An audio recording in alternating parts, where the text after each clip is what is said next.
Okay, let's go. Hello and welcome back to another episode here of Between the Glass Padel Podcast. Delighted as always to be live from Velocity Padel Witness. Joining us today is Chris from the Redmen TV and also my partner Michael Cosgrove.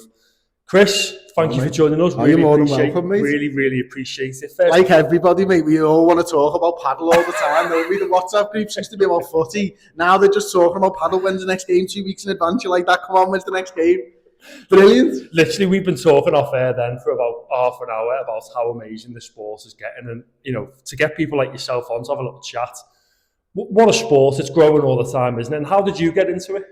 I can't even remember, to be honest with you. Obviously, one of the lads was a member of Egworth Cricket Club, and I think we'd started to hear about probably like videos from Liverpool Football Club putting a few things out on paddle and stuff. And I used to play tennis. I know Mike used to play tennis and stuff as well, and you know, we just thought, you know what, I'll give this a go. Like, not been able to play footy for a while because of my knees and stuff like that. So I needed to get back into sort of something that was a little bit competitive, but wasn't like too over the top and stuff.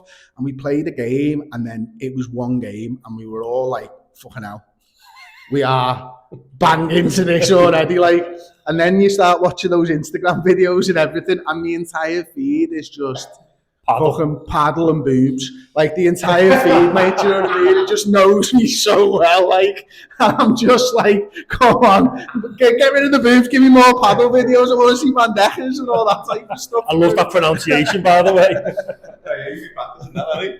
Have I, yeah. So yeah, it was just that, and then we started to play on a Tuesday afternoon after work and stuff, and we got to a group of about 8 of us, 12 of us, and we were booking 2 and 3 courts, and we were just doing like half an hours in pairs and then switching it, and then having a little half an hour game with 2 mates, then you'd switch it, have another half an hour game, switch the teams up, whatnot, like, and we had our own like sort of mini tournaments going on a Tuesday afternoon with loads of us playing. The sun was out, you're enjoying it, you're outside, you're having a chat, and you sort of get into like the networking side of stuff as well, which is obviously everyone's in, a lot of my mates are in business for themselves and start meeting people. And then it got to like a little side game on a Friday where you're like, okay, we'll do this as well, like, and then the Friday game becomes Playtomic, and then you start getting onto that, and Ignite and West Derby Open, Ignite and Speak Velocity, and you just start using all of these courts. You're going out to St Helens and Northwich and Manchester, and all of a sudden you're planning days.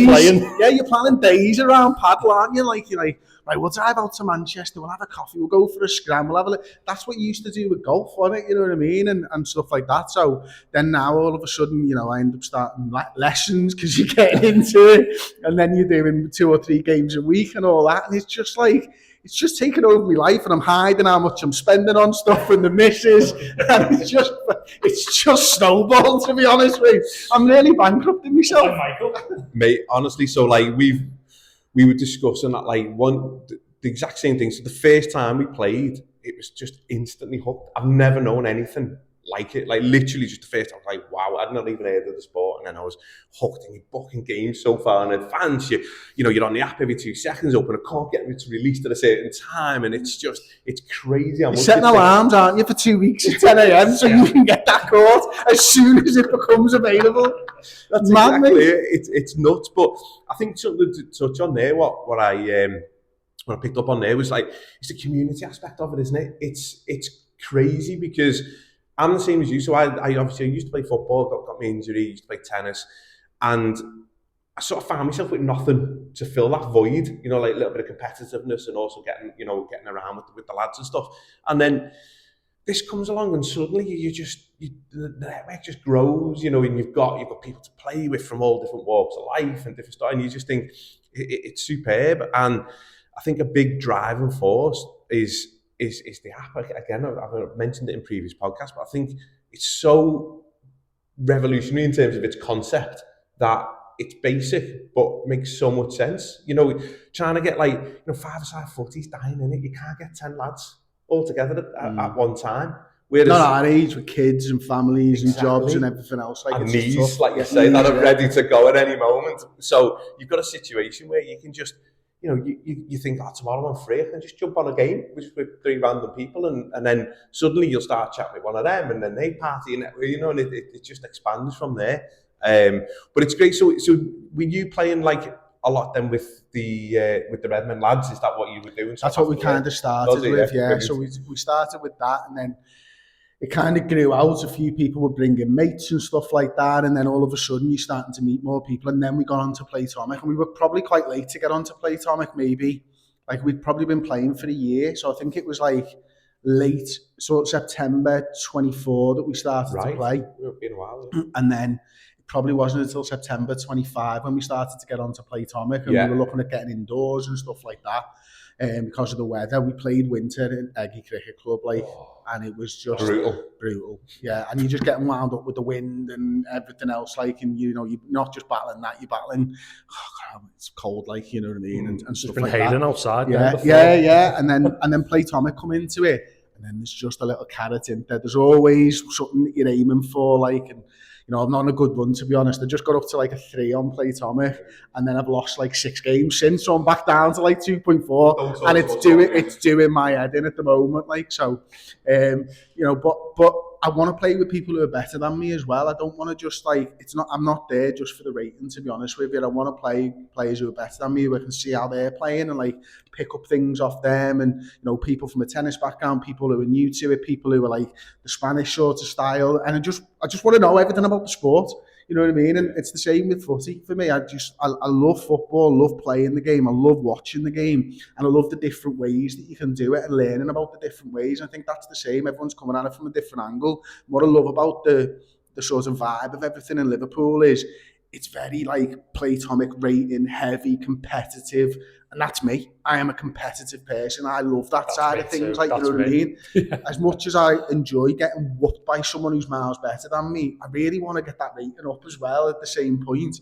And so, yeah, it's just that little edge to it that it's got, whereas I used to play a lot of squash. Not many people play squash and stuff, and I think that maybe has stood me in good stead with the glass and stuff like that. But, in terms of anyone picking up a racket and playing squash, no one wants to do it, because everyone wants to play paddle. And then you start to meet people, you start to meet new people, you end up mates with people that you've met on an open match because you enjoyed the game so much. We had this game, right, on a Friday morning, it's 8:30 till 9:30, and these two lads, mate, it was the best game I've ever played. I'm still talking about it. It was a year ago. It was like my fucking Shelby from, that Nicolas Cage movie or something. Do you know what I mean? I just want that game again, and I'm trying to get there, and I keep trying, and I know one day I'll get that unicorn game of paddle where it was just we were just in it, on it, and I'm just looking for that all the time now, mate, and with anyone who'll play with me. Yeah. A few people have wrote into the channel on a bit of that taboo subject. I thought to get your opinion on it, the pricing of paddle. Yeah. Obviously, it's not a cheap sport at the moment, especially in the Northwest. Obviously, for the listeners around the UK, I don't know what it's like for yourselves, but outside, £5-7.50 for 90 minutes. Some indoor places are charging. Yeah, well, I'll tell you what, they've got enough for the lucky to be turned on. But some are paying £17. What are your thoughts on that going forward? It's one of them, innit? You need good courts, and good courts need upkeep. They need the sand putting on them and everything else. So I've never really thought of it as prohibitive. I think most people could probably afford one game a week if they're up for it. Maybe 3-4 is too many, lessons, etc. too many. You don't need to go out there and spend £300 on a racket if you don't want to. You can hire rackets from the places quite often for free and stuff. So I do think there's an entry level thing. I think it's just when you get hooked, you want the best equipment, because quite honestly, if you're anything like me, you're blaming your equipment more than anything. So I need to spend £300 to know it's not the fucking racket. Do you know what I mean? And so there's stuff like that in there, but then there's things like anything. You go running in a pair of Vans, they're not good for it. No. You go running in a pair of running trainers, that's it, isn't it? And you need the proper paddle trainers and stuff like that. So I think when you're getting into it, it's fine. It probably gets a little bit more expensive the more you get hooked, and that's our own fault for getting sucked into it, maybe. Yeah. Equally though, it is expensive. I do get that. It definitely is. But you talked about tennis, squash. What do you think, for the listeners, is the best trait you've brought over from these racket sports? Do you think it was your tennis? Do you think it was your squash? You spoke about the glass. I'm still hoping Michael gets a little bit better off the glass, because that's probably his weakness. But what sport do you reckon helped you the most getting into paddle? Do you know what? I think tennis for me, because I played to an all right level when I was younger, like 20 odd years ago or something. So I had probably the hand-eye coordination more than anything. I think anyone who's got good hand-eye coordination can play paddle, and I think that's all you need. I think I've played against players who are ex-footy players, and the stuff that they do is really interesting, because I'd love to be able to stand up here, right? But you know the way you sort of, you know, a good footy player will let the ball come across them. Yeah. I think they naturally will just let the ball hit the glass a little bit more, because they're used to just the ball coming past them and keeping an eye on it. You know what I mean? When you let the ball come across you do that with a little pass. So I think there's probably stuff you can get from every single sport, to be honest with you. You know, spin from tennis is probably the easiest, although because you haven't got swings, you can't get anywhere near as much, but spin's controlling it, you know what I mean? So there's loads of different things, and I think what I've sort of seen is one of the lads I play with cricket, his hand-eye coordination is unbelievable. If you're talking instinct, like if someone does a big smash and you're not able to get to the front of the court to maybe get it off the back wall, mate, he is better than anyone I've ever seen at just getting the ball back quickly when it's coming to his feet because of his cricket sort of skills. So I don't know whether there is for me anything that I've seen that stands anyone in particular good stead, but just playing sports and hand-eye coordination was obviously a good thing. I like the football analogy there, because like you say, I think that's a big part of why paddle's taken off and got so big, is because if you've got any sort of athleticism or background from any sport, you can apply it to this sport, can't you? And that's why there's so many people can get into it and just start playing straight away. Now I understand though when he's saying there about the outfield players letting the ball go back, because I was a keeper. That's why I don't let it hit the glass. You'll see later. We'll have a game later on. You'll see I'll be half volleying stuff off the back of the glass, and he's like, just let it hit the glass for the God's sake. But 150 games in, you think I'd be used to letting it hit the glass by now, but I'm still not. I'm still trying to half volley things when it's about to hit it. I think that's why the cricket is really good at it. Fast ball in, bang, you know what I mean? You've got to hit that ball. Yeah, exactly. So he's really good at that, because that's what he's sort of grown up doing. And I just find it interesting that you can bring anything in from what you've experienced. So I played the game a few weeks ago with Paige, you know, the coach. And obviously she used to be a professional footballer. And she said she plays paddle in stages like it's a football match. And it was really interesting when like she was the transition and exactly sitting back and going and attacking and stuff. That's exactly it. So she'll feel like she's moving into midfield, and then she's getting it up front, and then she's finishing it up. She's not playing like Liverpool, fucking hell. More like Beto. More like Bettaldino. It's but it was really interesting in terms of the concept of how brains taking that on board, and like you say, it is interesting, all the different sports. But I've noticed as well as anyone I've played who've come from a badminton background, the smashes are incredible because it's all wrist. So like for this, like a tennis smash gets you so far, but again, if you've got playing against good people who off the glass can read it doesn't really do too much. But if you've got that badminton one with the wrist, actually you can get it out the court and stuff. So it is an interesting sort of transition from all these different sports, and it's why this is took off so much. But just sort of going back a little bit to the pricing element of it, I think it's at a situation obviously where it's flooded, isn't it? So it's getting a quarter from a business perspective. It's not, but there's a lot of stuff getting built. There's new things getting done all the time. And I'm wondering whether it might go down the route of where the councils are might start using their space that they've got with old tennis courts, old five-a-side pitches, where they might put on, because I think there's a space where there's a more just economical paddle, where it doesn't need to have all the plush lounges. And you're thinking Park Road here, aren't you? That's exactly what I'm thinking. It's exactly what I'm thinking. But I feel, you know when you everyone's playing five-a-side down there for a cheap game, mate. Exactly that. But if it's like if you see out in Spain, like when I've been out, like when I used to go out there and see, I didn't know what paddle court was. I did used to look at it and just go, what the bleeding hell is that? But they're not there's no frills about them, and they keep the price low. And I think that's sort of the next step, to just make sure everyone can get included into it, really. Yeah, I'd like to hope so, because obviously the more people who are doing sport, the better for everybody, isn't it? You know, we know that there's a bit of an epidemic in the country in terms of obesity and stuff. You're looking at one right now. So the more people that can do sport, the absolute better it's going to be. So if they can do something that brings it down, brilliant, more for it. And if it's like the American style pickup games, you know what I mean, where you're just going down there and you're sort of jumping in or whatever, then that's brilliant for everybody, because I can imagine that type of stuff would really, you know, lift the sport even more, and then a rising tide floats all boats, doesn't it? The more people who are playing, the more they maybe try and go to a better court, and then you start opening up there and stuff like that. So maybe there's something where these places like Velocity go and do something a little bit cheaper, or rates for kids and trying to get them in and stuff like that. But we're just at the infancy of it at the moment, aren't we? So we don't really know what's going to happen, I suppose. You mentioned coaching before, getting a few lessons. Do you find that helped you as a player? Obviously, I've had no lessons as of yet. I think I definitely need them. Would you recommend them to people who are listening? I think so, yeah. I think I've only had about six lessons, right? We won 3 of them in a raffle for a start, and then we've maybe had another 3 or 4 since. And I'm doing it as a pair, and I quite like doing it as a pair. And one of the reasons is you get to watch a little bit more and see what your sort of partner's doing, and you get a bit more time to sort of think about it, and probably cheapens it a little bit as well by going in a pair.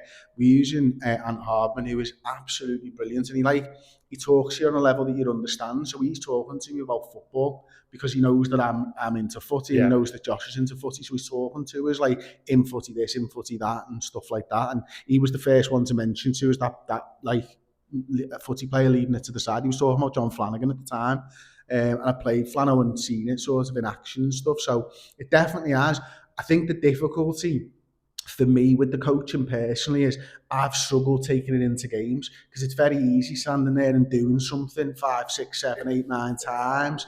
Yeah, but when it matters, and I don't trust it, I'm a bit like, shit. You're there to type. You know what I mean? And so what Ant's done in the last couple of lessons with us has been brilliant. He's actually watching more like my level games, and he's seeing the shots that we're playing over and over, and he started to give us a few weapons for what we're seeing, because he's sort of from a mentality and a mindset of he's he used to coach top doubles, tennis players, and he's really good at paddle, and he plays players who are better than us, so he knows what shots they're getting. So he's now started to look at the games that we're playing, and he's gone, right, you get loads of lobs and it hit the glass, and so here's a shot and he can go against that. Yeah, so I think hopefully I'm starting to see that improvement now. I think when I first started, I saw a little bit of a dip when I'm trying to put these shots into play and stuff like that, and then I think I'm just sort of coming out the back of it, but we'll see, I suppose, in the next hour or so, like whether I'm just talking shit or not. It's a really good point. I mean, a few years ago, I had a golf lesson or golf lessons, and people who have had golf lessons, they take it all the way back. And I didn't want to become a scratch golfer. I just wanted to become a better 16 handicapper.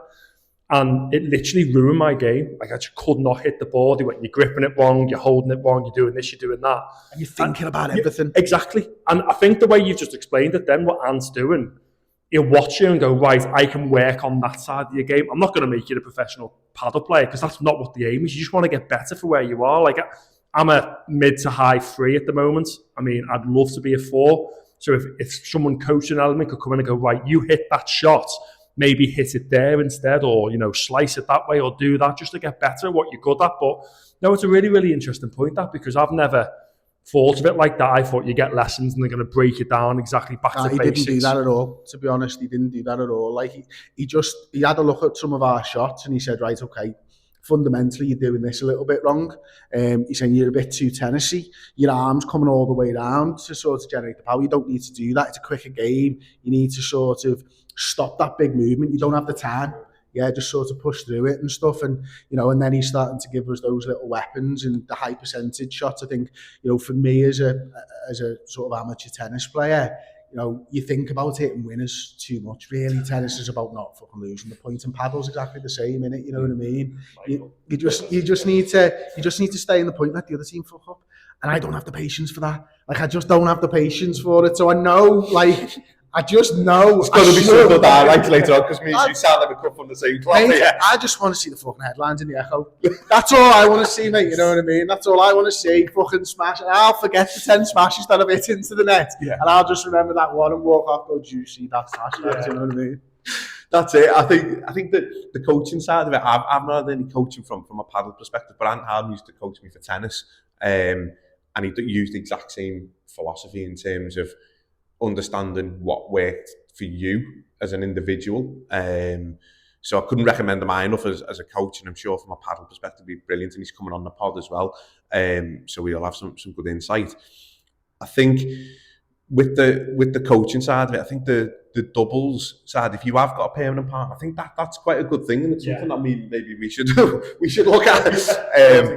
Because that's, like you say, if it drives the cost down a little bit, but it also gives you time to just stand back and have a think. But something, again, I've mentioned before on previous pods is where you said, so you're working on stuff and it's difficult to take into the game because it's competitive, you've got your rating, you've got your partner. Do you think there's enough friendly games going on? Because that for me is, there isn't, and that for me is, I've set up games and put them as friendlies. People have joined them, not realise they're friendly, and then leave. And I want to get better on the glass, but I don't want to do it when... On his time. Exactly that. And his rating. And his rating, and that's the thing. See him nodding along there. And I think...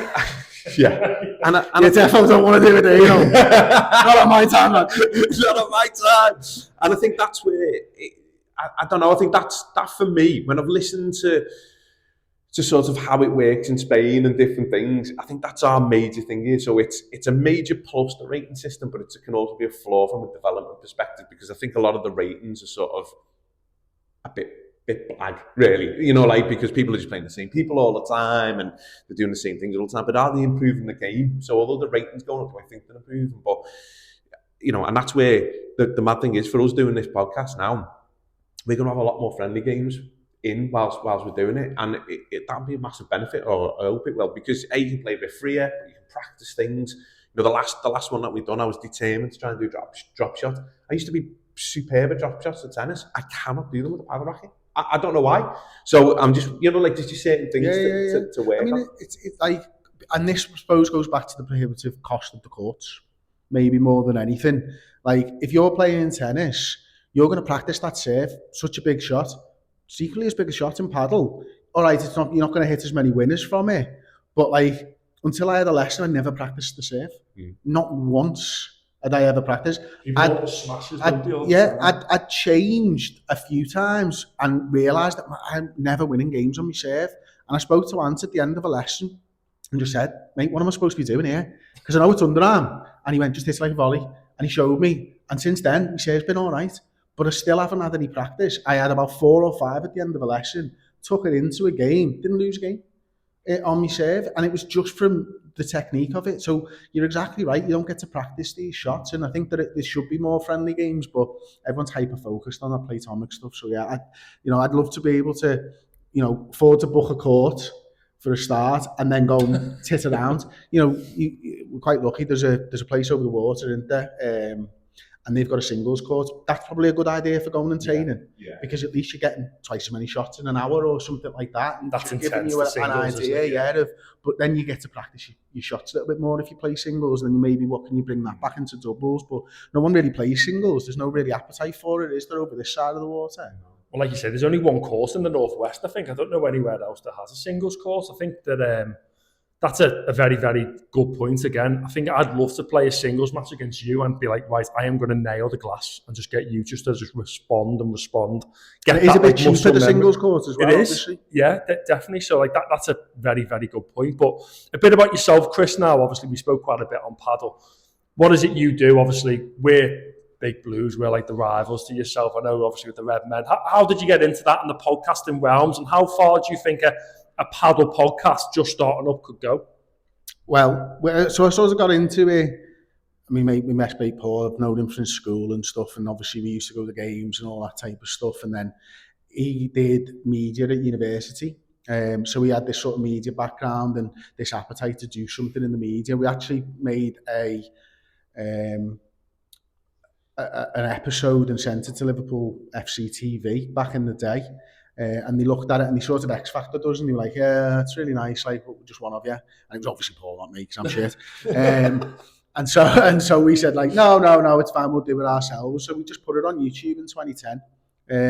This was like a couple of years later after the pilot episode that we'd filmed. And it actually started out as like a bit more of a comedy sketch show and stuff. You actually see that content now more on Instagram. and that's what we started out as. We weren't very serious. We were just having fun with it. We had to be because, you know, it was the latter stages of Rafa Benitez and the early years of Roy Hodgson. So we had to laugh at something, you know what I mean, and take some enjoyment out of the football. So we just started. We stuck it on YouTube.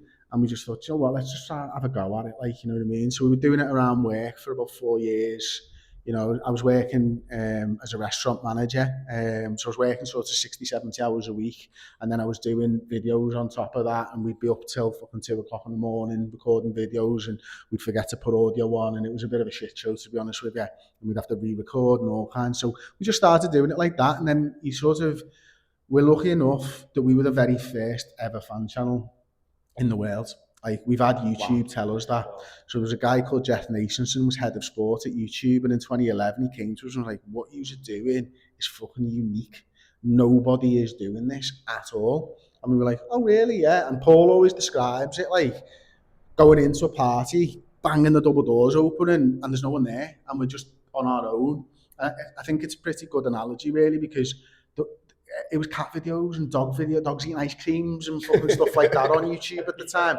It wasn't like shows like what we were trying to produce, and gradually it morphed into what the viewers wanted, and it became more of a talk show, and then it got analysis and previews and reviews and everything that you see from a fan channel now. And remember, it was 2 years after us that Arsenal Fan TV launched, and, you know, a couple of years later again, I think it was 2014 maybe, that like United Stand and Mark Goldbridge launched Toffee TV. I think they launched maybe 2012ish. That's when we met them. They record in our studio now, as you know, Mike, and you know, we're going pally with them. And it's interesting because, like, people always say to us, well, why are they in your studio? And stuff like, well, mates with them, like, you know. And it's interesting because they're doing the same thing as us. They're going through the same problems and have the same highs as us. So you get them on like a personal level as well. It's like, if you ever... I think you have a few more highs though. And I'll be honest, mate, over the years, like, I've just stood there with my ear to the wall, filling up with joy. They're just fucking losing their mind about everything, and I'm just there like, just fucking fill my battery up. I need this. We had a draw against fucking Man City today, and you got tonked by whoever. So no, and it is, but they are going through the same stuff, like, you know what I mean, and they're good lads, and they do really good stuff as well, and everything. So I really enjoyed it. We went full time in like 2014. And we just sort of built on it ever since. So we've been going 16 years now. It's a long time to be doing something. And I suppose the second part of your question is, what can a Padel podcast be? I don't know, but I would fucking listen, because, as I say, it's all over my Instagram feed anyway. I want to hear more stories. I really like the sort of community side of things with Padel itself, and meeting new people during games of Padel and open matches and stuff. And so to see you guys go and speak to different people and their backgrounds and how they got into it, I find that really interesting. As far as how it goes, fucking the sport's growing. Why can't a Padel podcast grow? Yeah, no, well, hats off to you. Honestly, I love seeing people who go and do something that's a passion and succeed with it. And obviously, I've been lucky enough to see the setup where how the Redmen have got it, and obviously Toffee TV, and what the operation that you've got there now is absolutely superb. You know, we've got about 14 of you, isn't it? 10, 11. Yeah, I mean, it's just... And that's great. That's people in Liverpool who we're giving jobs to, and that makes me proud, like, you know what I mean? It's absolutely superb to witness. And like I say, you know, there's sort of like, I don't know, there's a real like passion to it where when you sort of, you know, you're already passionate about your club, but when you then invest in those individuals and you go on that journey with them, because obviously I mean, I got into watching Toffee TV almost from the outset, and I've been on that journey with them. That's what it feels like, and you're not going to go. You're going to stay there, and it's brilliant to see them grow and succeed, and like yourselves.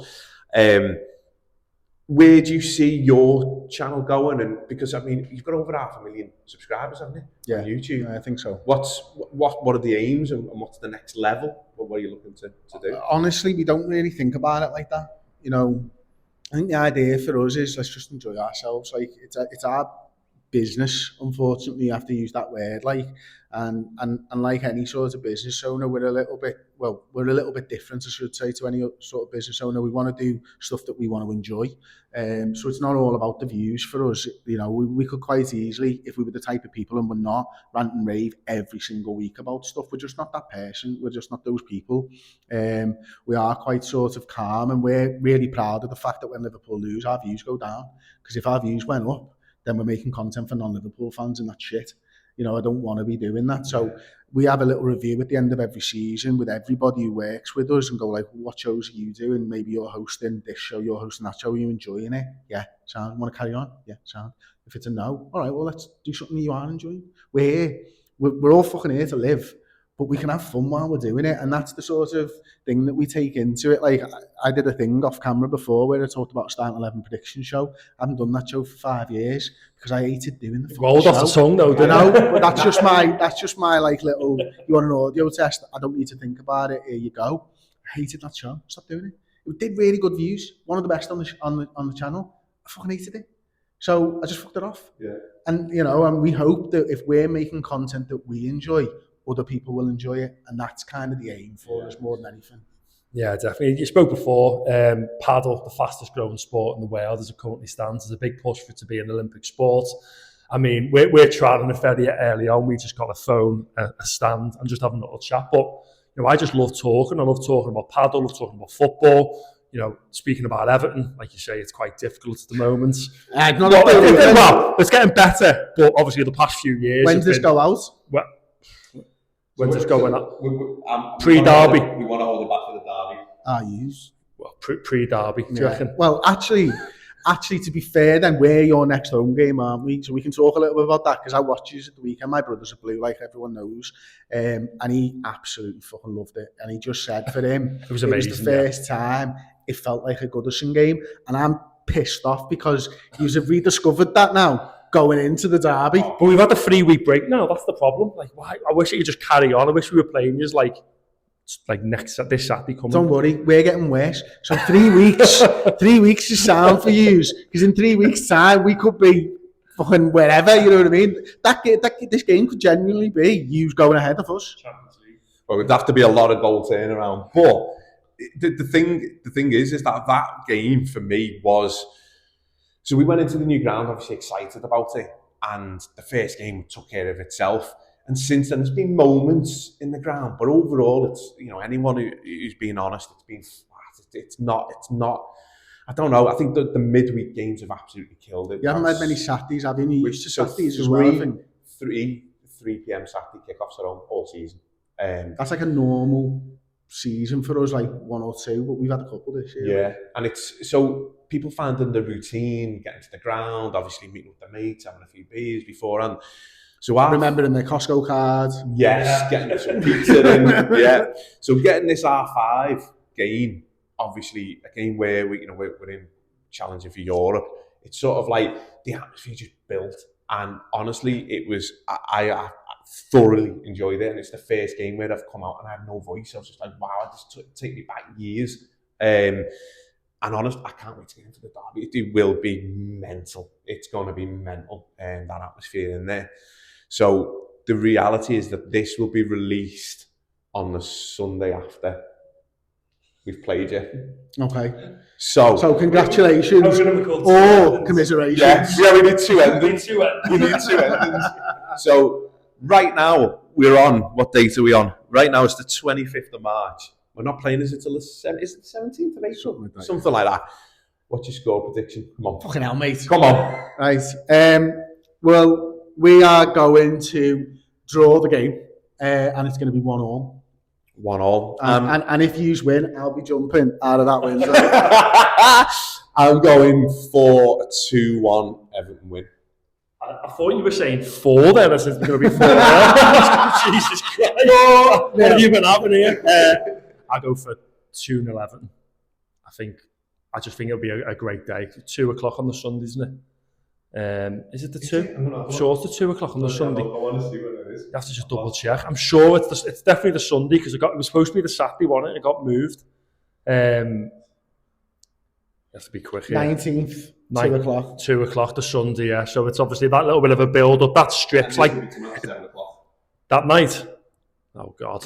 Well, let us know your predictions in the comments. I wouldn't do that unless you've won and you're pushing it to an Everton crowd, like, do you know what I mean? But no one's going to be online. Everyone's going to be on the aisle. If you've won, what are you doing 7 o'clock for?